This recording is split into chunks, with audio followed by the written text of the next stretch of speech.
Okay, hi Haley. These are the two tanks that have our two fish. In this tank we have Ruby. Ruby doesn't swim so well, so we have him in that orange bowl, and he just stays in there. He is free to swim in the tank, but he never does. And then in the other tank we have Yubiwa.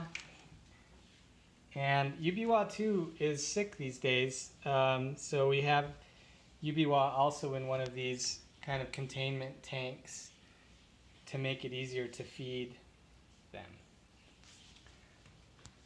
And then these are the filters, so you won't have to change these, I don't believe. I'll put in new filters, so that should be fine. And then here's the water running, so that should be running. Those are plugged in. They should be fine as well. And then on the side of the tanks we have the ammonia sensors. If they turn blue, then they're getting, or even green, then they're starting to get ammonia levels and you need to do a water change. And we have one on Ruby's tank as well. So you can see they're both good right now. I'm going to change the water too before you come, so you shouldn't have to do too many water changes, but maybe once every 3 or 4 days you can take out 2 liters of water and replace it with new water.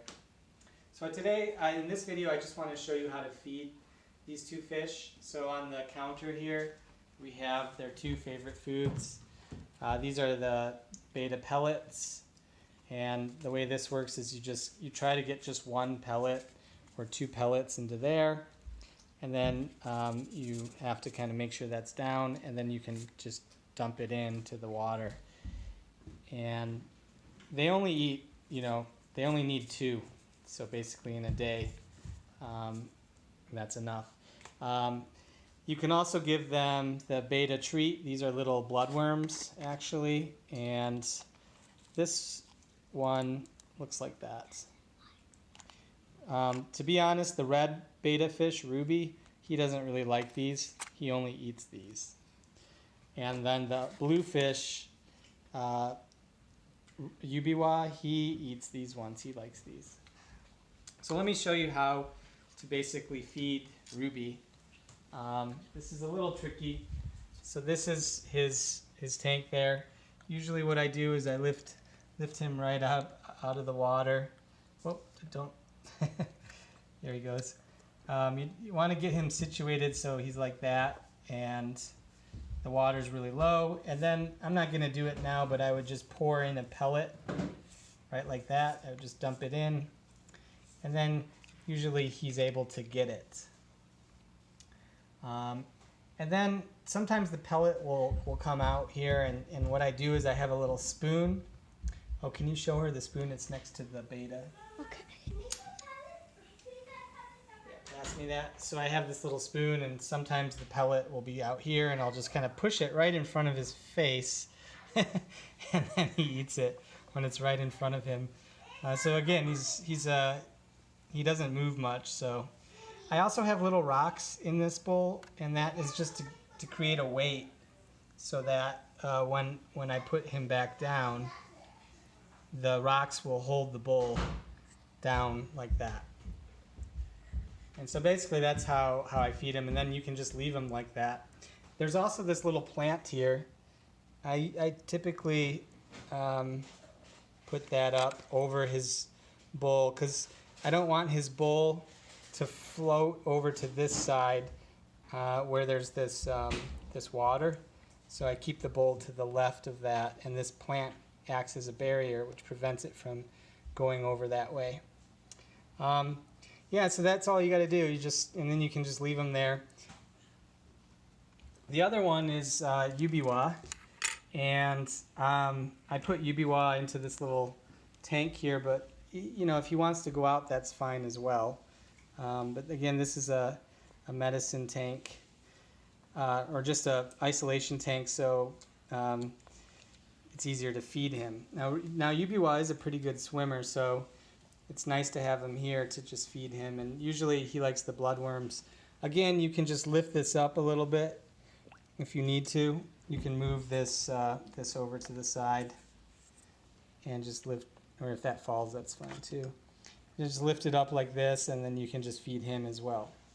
Again, doing the same thing. He likes the bloodworms. So that's basically it. So you can see he's a pretty good swimmer.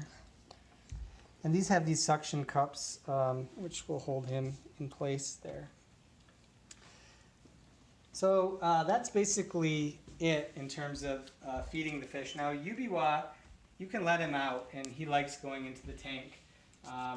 For feeding him, it is more convenient in here now that he's not eating so much, because he used to come, every time I'd come to the tank, he'd be right there waiting for food. But now that he seems to be kind of sick or getting old, I mean, these two fish are old. They're like 4 years old, which is pretty old for betas. They're like 80 or something. I think that's 40. Yeah. Well, so that's why they're not they're not as active as other fish. Certainly, they're not as active as they used to be. So if they get out, it's fine to let, particularly Yubiwa, the bluefish, it's fine to let him out. And you can just leave him out overnight, and then when you want to feed him, put him into here. And to get him into there, all you got to do is wash your hands, and literally I just, if he's a little hard to get in there, I just pick him up with my hand or gently do it. You could use a net, but actually those nets are more damaging. It's easier to just put your hand in, as long as your hands are clean, and get him into there to feed him. Nicely. Yeah. And Ruby, he probably will never leave this because he's not a good swimmer, so he'll just come here. And if you want to give him some exercise, you can. I have here, and I'll put this out, a little thermometer. I usually will dip it in here and give him a little back rub or something, or maybe push him around a little bit, get him to play, things like that. So I'll put this thermometer next to the food here. So that's it. That's how you feed these two fish. I apologize that it's a little bit challenging to feed them. This thermometer is broken, by the way, so you can't really use it anymore to measure the temperature. But I just use it as like a little play stick. So that's it. I'll stop there. I'll have another video that will show you how to change the water a little bit. And that's it. Thanks.